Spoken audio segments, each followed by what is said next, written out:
All right, welcome to our weekday text gathering. Today is day 141 in the Circles reading calendar, and we are at the end of chapter 10, which means that today is a Q&A. You are welcome to ask anything you like related to this chapter, the religion of the ego, or questions about anything else that you have related to the course. These discussions are always lively, and I'm sure today will be no exception. I do have a couple of announcements today. We released a podcast on Monday called Healing Childhood Wounds. That seems to have struck a chord, I'm sure, because so many of us carry them. But if you haven't listened to it yet, and this is a topic that resonates with you, you can find that podcast at circleofa.org/podcast or on iTunes. We have also started a new video series called Exploring A Course in Miracles Shorts, or Course Shorts for short.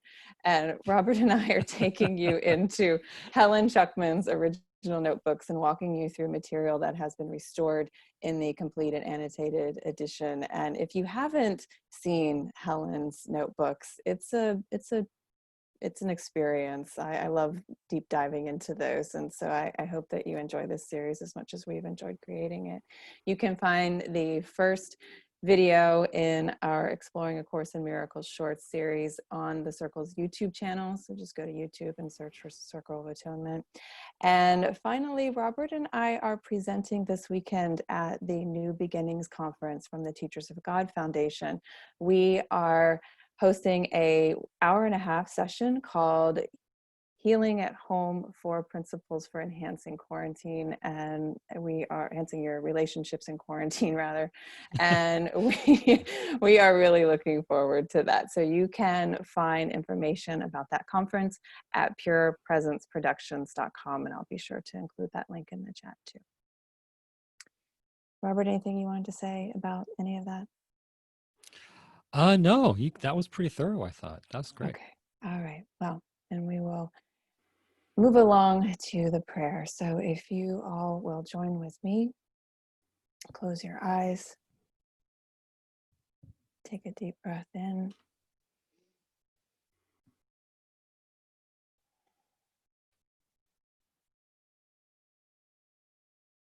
and bow your head.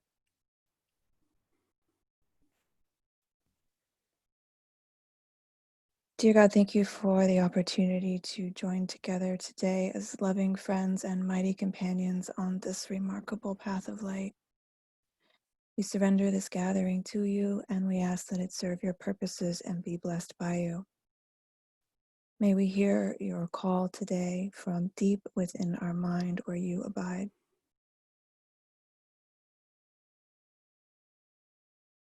Please take a moment to extend your love and blessing to everyone on this call. Say to them, you are a ray of light in God's mind, protected and sustained by His being.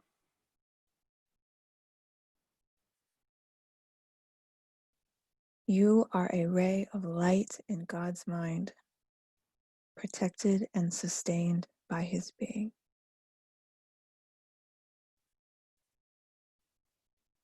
Now take a moment to receive the love and blessing from all of those around the world who are loving and blessing you right now. Thank your brothers for their gift to you, and say to yourself, I am a ray of light in God's mind, protected and sustained by His being.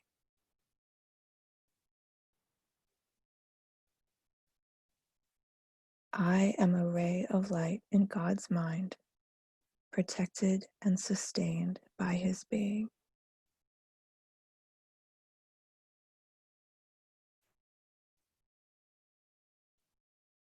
Remembering that God has not denied you, He does not retaliate, but He does call you to return.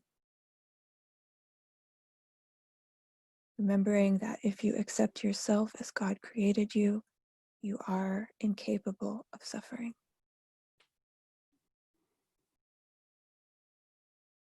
And remembering that when you look with peace upon your brothers, God will come rushing into your heart in gratitude for your gift to him. And so it is. Amen.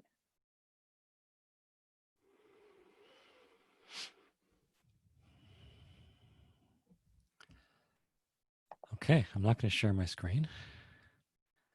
Right, over to me. So Loretta asked, what's the new date for the Reconnecting with God workshop? We don't know yet. No, we do. We do. It's the 31st and the 7th. Are we just making that announcement now? Well, I mean, it's so overwhelming, and most of the It is, you're votes, right. most You're of the right. people have voted. Like, unless those who haven't voted, like, get together and mount an offensive to. Okay, so it will be on Sunday the 31st and Sunday the 7th from 1 p.m. to 4:15 p.m. on both days. Okay, so take a moment and ask yourself what kind of questions that you have for our gathering today, because I only have one in this chat and it's going to be very short unless you guys ask some questions. Is So that like what time's the workshop now? Is right, that? well, I do have one other one, but Okay. it's going to be real short if the question is what time's the workshop. So Pam says in chapter 10, sentence page 353. Do you have your CE in front of you? So No. Robert, Let me get it. Hang on. this is chapter 10. Well, how's he just going to leave like that? Okay, Robert, I Okay. can read it to you. Chapter 10, Oh, page well. 353, second paragraph, sentence 4. Give up gladly everything that would stand in the way of your remembering what is in your memory, and his voice will tell you that you are part of him when you are willing to remember him and know your own reality again. Can you talk about what he is asking us to give up? Well, it's not specified there, but the last three paragraphs of that section make it really clear that what we're being asked to give up is attack on others. So there's a whole discussion about how attack basically chases our reality and our knowledge of God out of our minds.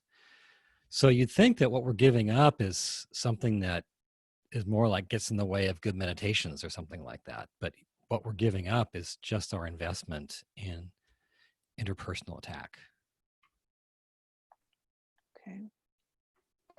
Yeah, Which is and a that pretty really, practical teaching. yeah, and it does really speak to the way in which you have to read the course in context, because there's so many things that we put in between our relationship with God that we're also being asked to give up, like idols, for example. And so you have to really understand that in that section he's talking about attack, but he can be talking about different things in different parts of the course. Yeah, and obviously that's exactly what it does. I think though that there's a tendency we have to, like, we're reading one section and we then import stuff from all over the course. And it's not that, I mean, it's stuff from the course. How wrong can it be? The problem with it is that he is trying to get across a message right there, and the importing process can effectively erase that message. I have to share the classic circle instruction of when a question is asked. This is something we always tell the teacher, teacher of pupils training, people who are in that program. God, that didn't come out right. But sorry, when asked a question about the course, what we tend to do is to look up and think about what we've learned from the past and what we've read in the course, what we've learned from other teachers, and we just look up and start to like put this picture together in our mind. And what Robert and Miriam another teacher here at the course, will always remind us is don't look up, look on the page, the answer is there. And it's always in the context of, the quote that's being referred to. And I've never forgotten, I've always been very, very struck by that, because that's what we tend to do. We're asked a question about the course and we look up when we should really be looking down at the page. I know we probably have some questions coming in now, but we did a program in the year 2000 in Sedona where we gathered in the Circle House twice a day, first for the workbook and then later in the afternoon for the text. And so I taught hundreds of classes that year, and I would constantly be quizzing people. Okay, so we're reading this, and I'd say, I'd ask something about what we were reading. And as soon as I asked it, everyone would go bing, and their heads would pop up. And I tried throughout the year to train them. Oh, keep your head down. It's right there on the page. Keep looking. Yeah. Because when their heads popped up, they were absolutely certain to get the wrong answer, like 100%. And everyone does it without exception. And by the end of the year, some of them were beginning to keep their head down after hundreds of reminders. Keep your head down. It's on the page. So the impulse is so strong. Mm-hmm. Yeah. I just think that's one of the most important things we can do as course students, is to look down on the page, because the answer is there in the context of the paragraph. Okay, so Miguel says, I would like to ask Robert for some elaboration on "you denied him because you love him." That's in chapter 10, section 5. Right. That's a really great statement. It's a very powerful statement. I think to make it work, you have to add in one. It becomes really circular, because it says you denied him because you loved him, knowing that because of your love for him, you could not deny him, or something like that. I mean, maybe you can find it for us, Emily. Yeah, sure. So we have to inject something from a couple of paragraphs before that, which is the whole thing started when we would not accept the fact that we were the created, not the creator. So we were thinking, we're at the top of the totem pole, and we don't like that. We want to be the very top. And so that's why we decided to separate. Okay. Did you want me to read that, Robert? Yeah, go ahead. Yeah. Okay. Son of God, you have not sinned, but you have been much mistaken. But this can be corrected, and God will help you, knowing that you could not sin against him. You denied him because you loved him, knowing that if you recognized your love for him, you could not deny him. Your denial, therefore, means that you love him and that you know he loves you. Remember that what you deny, you must have known. And if you could accept denial, you can accept its undoing. Right. So the way it reads, it sounds circular.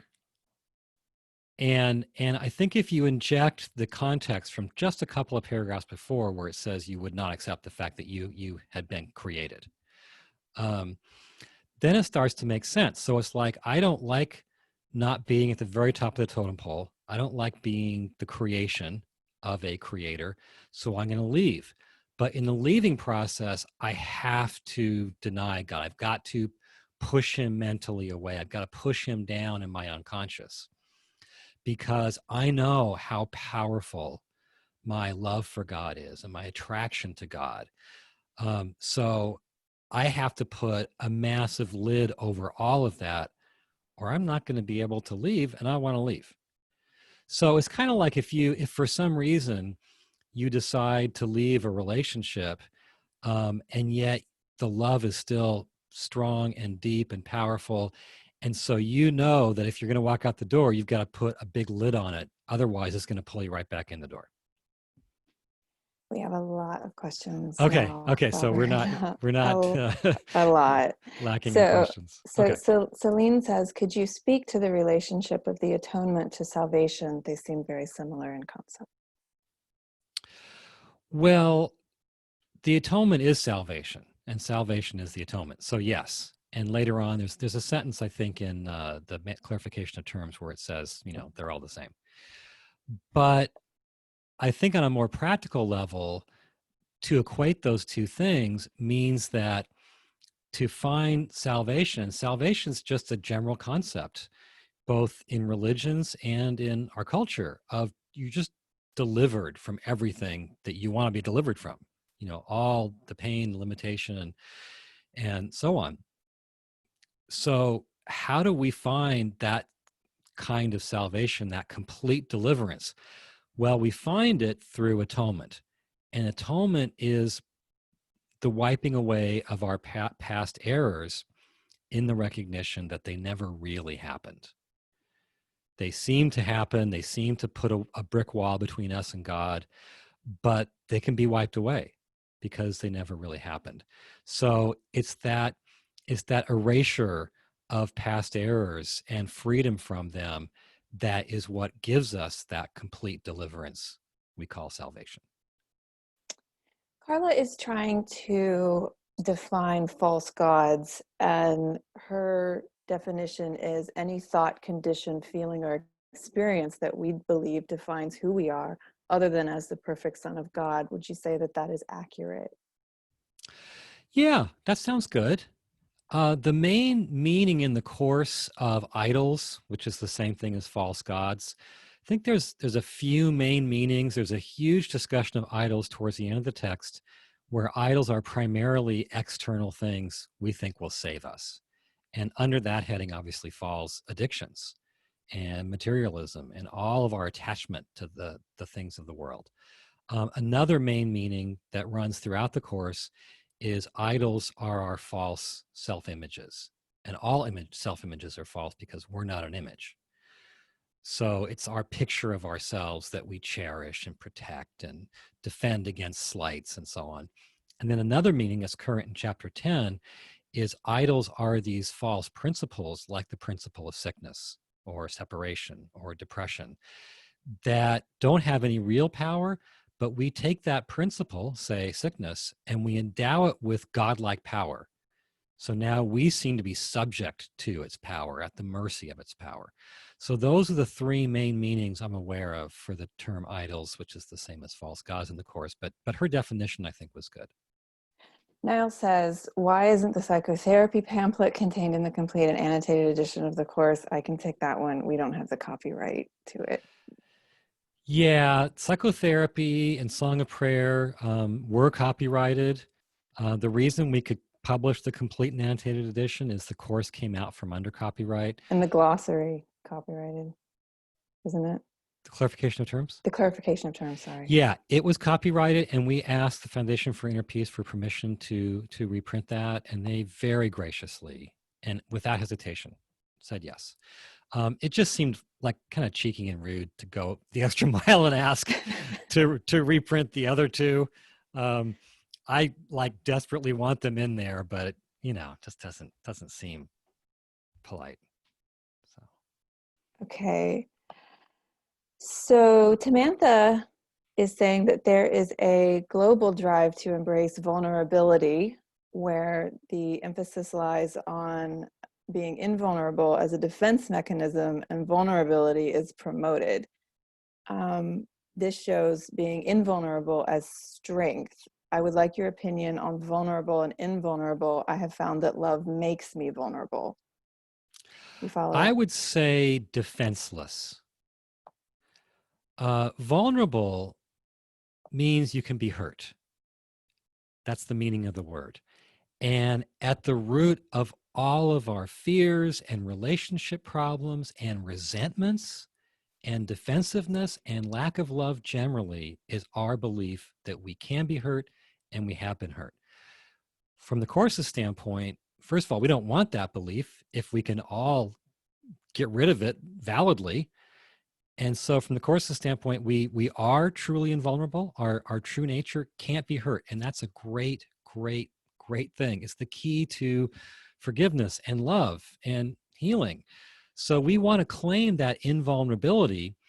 At the same time, we don't want to be defended and defensive. So I think what is good about this idea of be vulnerable is be undefended. What's unfortunate about the idea of be vulnerable is that idea that I can be hurt is at the root of everything that's wrong in our relationships and in our minds. So I would say claim the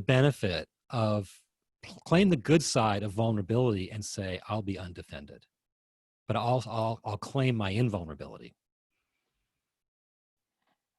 These questions are so good and so big. John says, how do either of you picture God? I know Helen in the subway sat at his knee. Do you imagine him that way?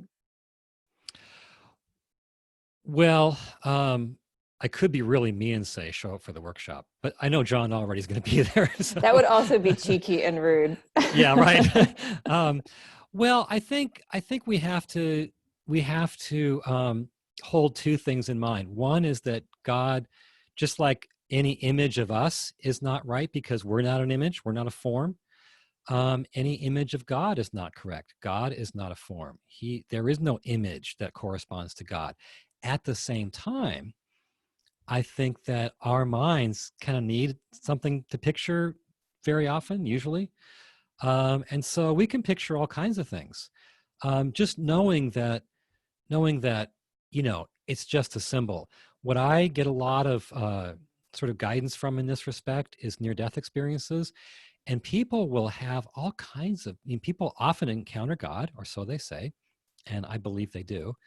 And they'll generally experience God as a vast, brilliant light, but they'll know that the light is not actually God, it's just representation. Sometimes they'll experience an infinite God, which will form itself into some form that they can relate to that's more limited, that has a boundary. Sometimes they'll experience a human form, only a human form that has odd characteristics. Anyway, so I think the point is that we just understand that there is no form and whatever helps us. But personally, I tend to think of God as a big light. Can you describe the process of giving up our defenses and not just attack? Well, giving up our defenses can only be done if we feel we're safe. And we gain that sense of safety by realizing we are invulnerable. We can't be attacked. God is here. He's our protection. There's different forms of claiming our safety in the Course, but just without doing that, dropping your defenses feels like suicide, and you can't really do it. So yes, it's important to not be defended, and the Course sees our defensiveness as being an extremely broad phenomenon. It doesn't just include being defensive interpersonally. It goes into all of our efforts to plan and secure our safety in life and so on. But you can't drop them unless you feel like you'll be safe in the process. Andrew says, over the years, I have read the Course many times, but lately I'm not able to stay focused on what I'm reading. What do you recommend? He's asking if he should just do the workbook lessons. Andrew, if you're doing the text and the workbook, then if you can't stay focused, that's can be overwhelming. First things first, I would pick one. Yeah, I would pick one. Of course, the workbook involves daily reading as well. It is easier to read it. There's less information in the workbook paragraphs. But I mean, I've had difficulty reading the Course forever. There's so much going on. It's not written in a normal, conventional fashion. I would say the main thing is to slow down and to treat each sentence as a unit, to take it in personally. And once you've done that, go on to the next sentence. So I've trained myself to have a distinct pause in between sentences. If I just kind of let them flow into each other, then I start to zone out and I can't tell you what I've read. The Hourlies can help with focus too, because the Hourlies bring you back to what you've read on the hour. And so you're able to maintain focus on what you've read throughout the day, which helps with retention.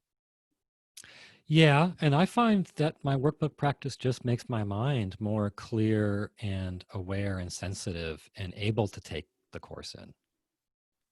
Okay, Betya says, is learning cumulative? That is, do I take what I have learned with me so that when I come back, I do not have to begin all over again? Absolutely. If it wasn't, it would be a really cruel situation, right? We we go through it like you're in a college class, you get to the end, you take your exam, and then it's like erased from your memory and from your records, and you got to start over again. That would be a really cruel system. So yeah, of course, learning is cumulative, and somewhere inside we carry everything we've learned throughout all of time. What are we asked to give? Full appreciation to your brother. What are we asked to give? Uppitiest? Attack on your brothers. Bill and Susan, did you have a question with that, or was that just a comment? I'm not quite sure there. Okay, Michael says the course's take on sickness being the creation of false gods or idols is for me hard to swallow.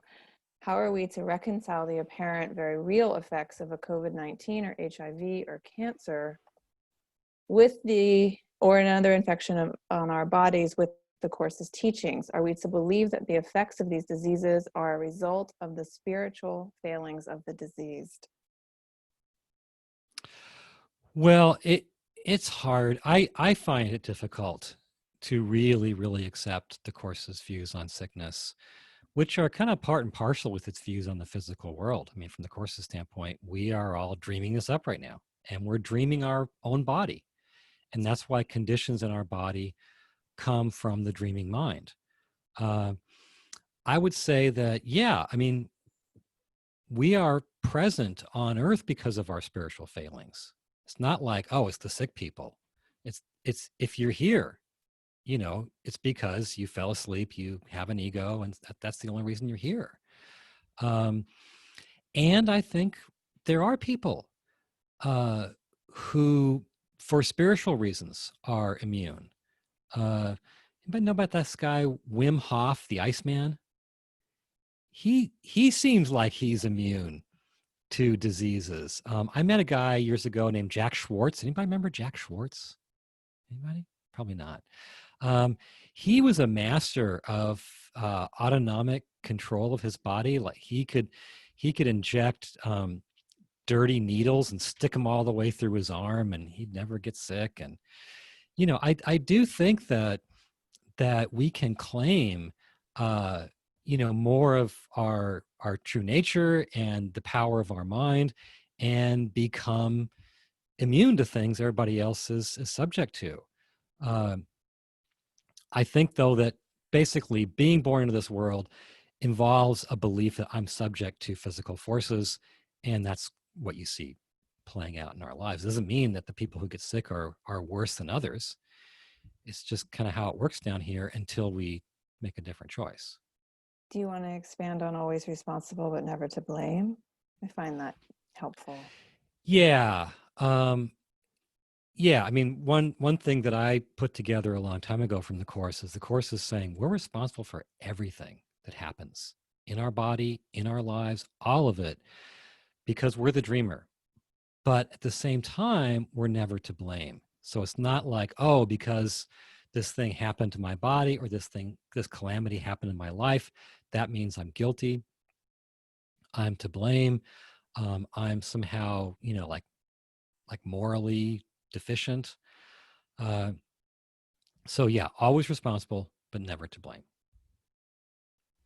We probably won't be able to get to all of the questions, but we'll take a few more. Eileen asks, what part of conventional psychology play in the course when it comes to healing childhood wounds? Well, Eileen just spent an hour talking about that.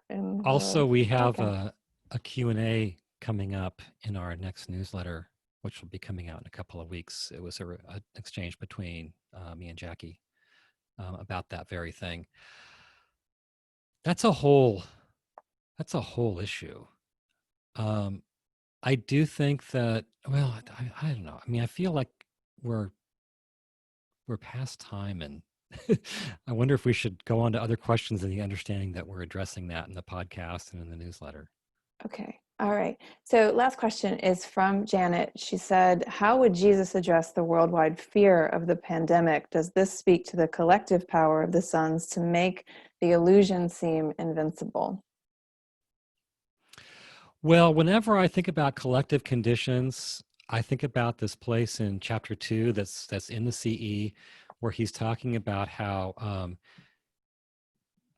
because of our belief in what he'll later call the ego, we generally hold it together only when external conditions are calm. But then we lose it when they aren't. And he says, external conditions are produced by the thoughts of many, not all of whom are pure in heart as yet. So the idea is, collective conditions are kind of produced by the collective mind. There's some kind of unconscious committee process whereby, we all vote. And if we vote for a pandemic, that's what the world gets. If that's the majority position. And since the ones voting are not pure in heart as yet, what kind of conditions do you think they produce, right? They produce crazy, difficult conditions. And then he said, the very next line is, why should you be at their mercy? So even if the collective committee is voting for something that seems very fearful, like a pandemic, we don't have to feel at the mercy of that. We can make a different choice in ourselves. And in the midst of widespread fear, we can choose to not be afraid. And that's echoed in that guidance that Jesus gave to Bill about the flu shot. Don't let fear enter into the consideration.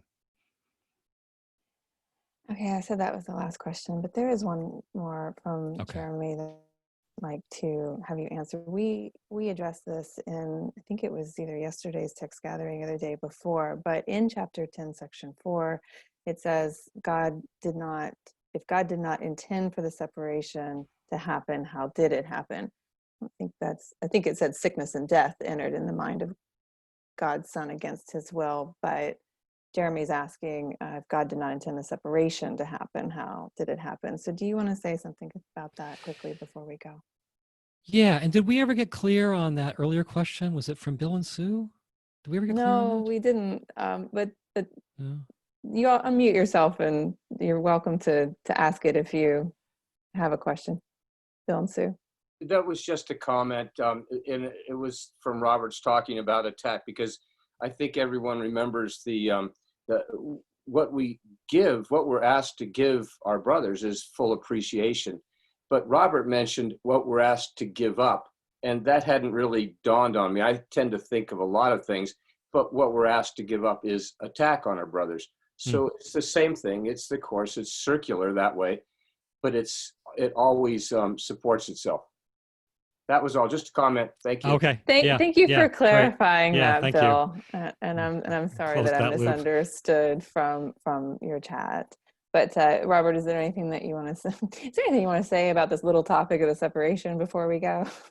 Well, I think the key is to realize that like in a lot of systems out there these days, which I don't think Helen or Bill were aware of at the time, but I've read lots of channel teachings. Many of us have, I'm sure, where God almost like plans for us to go into the separated experience so that we can learn or gain something in an evolutionary sense by going through this whole experience.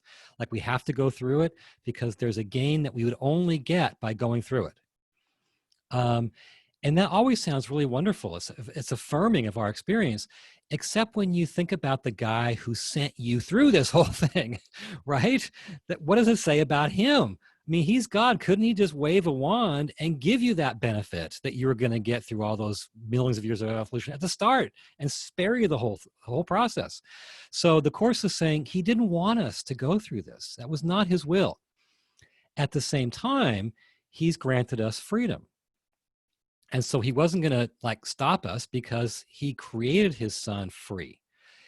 And finally, the Course says again and again, because of this experience that we chose is so painful inherently, he would not let it be real. Because it was not his will, he simply would make sure it stayed a dream and was not real. And so the reason this whole world's not real is a loving God wouldn't let it be real. That's a beautiful way to end. I'm glad that we snuck in that question there at the very end. Thank you, Jeremy, for asking it. And Jenny is asking if there's a Sunday gathering for Course Companions this week. There is a Sunday gathering at 11 a.m. Eastern. So we look forward to seeing those of you who are in Course Companions there. And we look forward to seeing all of you again as we start chapter 11 in our text gathering, God or the Ego. So I will unmute everyone and we can say goodbye, and we look forward to seeing you tomorrow. Bye, everybody. Love you guys. Bye. Bye. Bye, everyone. Bye-bye.